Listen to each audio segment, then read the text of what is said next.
मराठवाड्यात आज सकाळी अनेक ठिकाणी भूकंपाचे धक्के जाणवले। परभणी, नांदेड या ठिकाणी भूकंपाचे धक्के जाणवले आहेत। लागोपाठ 2 धक्के जाणवले, त्यामुळे परिसरात भीतीचं वातावरण निर्माण झालं। याचे काही व्हिडिओ सध्या सोशल मीडियावरती व्हायरल होत आहेत। चॅनलवरती नवीन असाल तर MM मराठी न्यूजला जरूर सबस्क्राइब करा।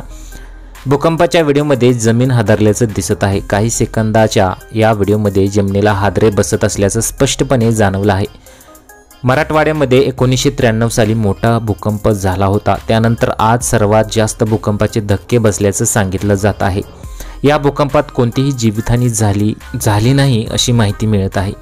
या भूकंपाचा केंद्रबिंदू हिंगोली जिल्ह्यातील वसमत तालुक्यात असल्याचं समोर आलेलं आहे। सकाळी 6:08 भूकंप झाला।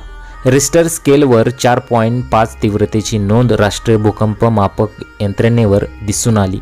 हिंगोली जिल्ह्यातील वसमत तालुक्यात असलेल्या कुरुंदा व दांडेगावच्या उत्तर भागातील रामेश्वर तांडाच्या उत्तर भागात भूकंपाचे केंद्र दिसून आले आहे।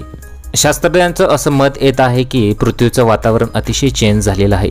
त्यामुळे येणाऱ्या काळात माणसांना मोठ्या संकटांना सामोरं जावं लागणार आहे।